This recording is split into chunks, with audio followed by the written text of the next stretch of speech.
In the wake of COVID-19 and the chaos that it's leaving behind, Joburg Tourism says it's delighted to see that heritage sites and Joburg attractions are still standing. The entity maintains that it's encouraging people to go out for some sights and sounds and experience Johannesburg all over again. We're all coming out of hard lockdown slowly, so everyone's feeling very enthusiastic and excited and energized to be slowly getting back to where we left off.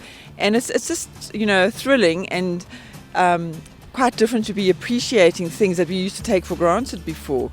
So as slowly attractions like the zoo open up and the botanical gardens and the parks, and people can really just enjoy exploring and walking and exercising, it's really a case of seeing the world through a different set of eyes all over again, and to appreciate our city all over again, because so many of us haven't been able to go anywhere or do anything for months.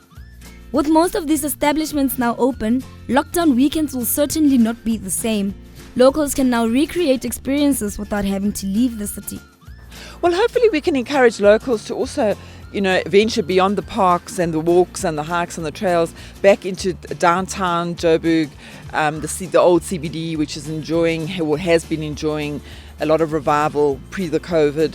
Places like the Maboneng Precinct, the Victoria Yards, all those lovely, cool, exciting places where we encourage people to do what we call urban tourism.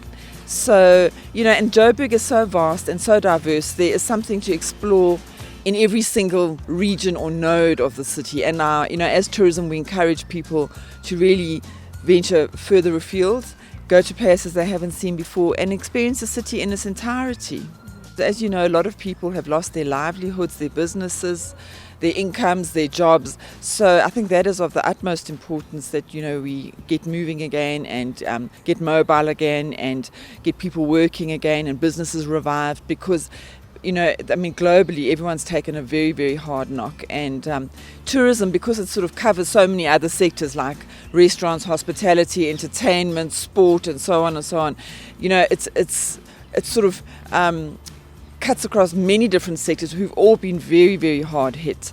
So the sooner we can get back to work, the better. And now from tourism to wine. Would you be willing to sacrifice drinking your wine for 66 days? The Sober Spring Challenge is upon us, and World Without Wine is challenging people to sobriety for 66 days.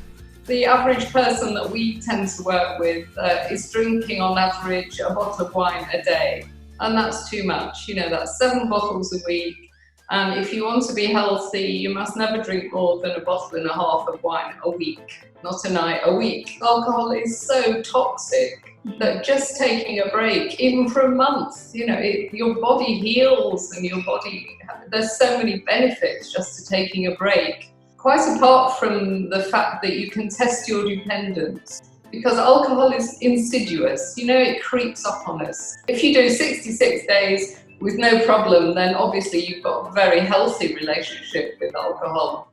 But if you can't do it, or if maybe you're watching this and you're thinking, is this woman crazy? Of course I can't give up wine for 66 days. Then I would say you really need to do this. So we're saying to people, take regular breaks, and then you can test your dependency.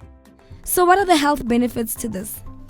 Number one, I always put sleep. You get through 66 days alcohol free. I guarantee by that end of the time, you'll be sleeping like a baby, you'll feel like a new person.